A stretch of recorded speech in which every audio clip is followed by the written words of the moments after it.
শুভ অক্ষয় তৃতীয়া সবাইকে আন্তরিক প্রীতি ও শুভেচ্ছা আমার তরফ থেকে জানাচ্ছি। তো আজকে আমরা আশ্রমে চলে আসি আমাদের বাড়ির থেকে 1 কিলোমিটার দূরে।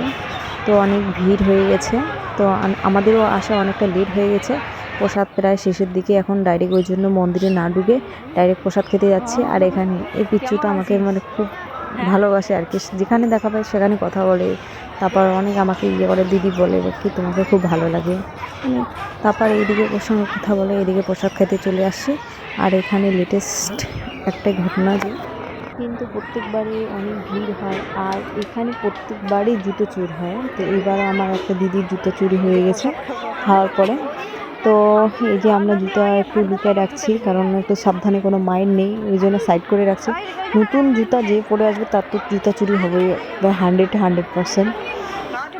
গত বছর আমার বৌদি আর কাকুদের দাদার বউয়ের জুতো চুরি হয়ে গেছিলো, তো এখন ওই চাঙাড়িটার তলে আমরা জুতোগুলো কিন্তু লুকিয়ে রাখলাম।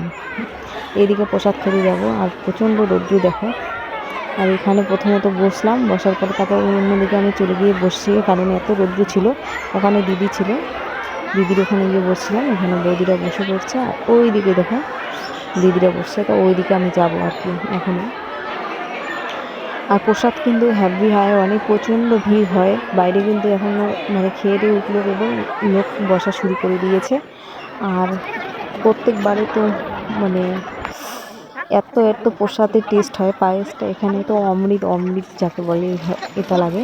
আর এখানে আমি প্রসাদ খেয়ে বমি করে দিয়েছি, কারণ আমার ভাস্তি বমি করেছিল প্রথমত খেয়ে দিয়ে, ওই জন্য আমি এই দিদির জুতো হারিয়ে গেছে, ওই জুতো খুঁজতেছিল, জুতো পায়নি। তারপরে আমরা আবার এদিকে আসলাম, একটু প্রসাদ নিয়ে যাব বাড়িতে।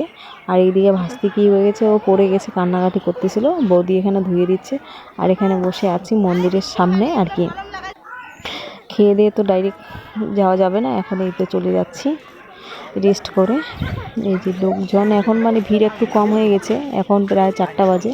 আর 1টা-2টার দিকে কিন্তু প্রচণ্ড ভিড় হয় আর প্রচণ্ড লোক হয় সেই টাইমটায়। আর আমরা এখন ডাইরেক্ট বাড়ি চলে যাবো। বাড়িতে ঠাকুমার বছর কি আছে, আজকে অনুষ্ঠান হচ্ছে, কিন্তু আমার বছর কি খাওয়া যাবে না, এই জন্য আমি চলে আসছি। আবার ভোগরাজ আছে, আর একজনে অন্নপ্রাশনে ইনভিটেশন করেছে আমাকে পার্সোনালে, ওখানে আমি যাব। একটা বৌদি, কাউকে বলেনি, আমাকে বলেছে এখান থেকে যাওয়ার পরে তারপর ওখানে চলে যাব। এখন টোটো খুঁজবো, টোটো খুঁজে ডাইরেক্ট বাড়ি চলে যাব আর কি। এই যে এখন আইসক্রিম খাবে বৌদিরা নাকি, ওদেরকে একটু সবাইকে আইসক্রিম কিনে দিই, কি খাবে কে নিল। এখন আইসক্রিম সবার নেওয়া হয়ে গেছে, এখন বাড়ির পথে রওনা দিচ্ছি। যে বাড়িটা এখন অনেকটা ভিড় কমে গেছে, কিন্তু যখন আসলাম তখন একটু ভিড় ছিল, আবার ভিড় কমে গেছে। এই যে দোকান বসেছে। রাখি পূর্ণিমা আর অক্ষয় তৃতীয়াতে মেলা হয় নর্মালি, আর প্রত্যেক বছর তো বছরে হয় না, এটা 2-3 বছর পর বড় অনুষ্ঠান হয় এখানে জয়গুরু। এটা আশ্রমের নাম নিগমানন্দ আশ্রম। এই যে আমি টোটো করে নিয়ে যাচ্ছি, এই যে টোটোতে কিন্তু বসে পড়েছি অলরেডি। বাড়ি যাচ্ছি এখন, বাড়ি গিয়ে একটু রেস্ট করে আবার অন্নপ্রাশনের বাড়িতে যাব। তো টাটা, সবাইকে ভালো থেকো।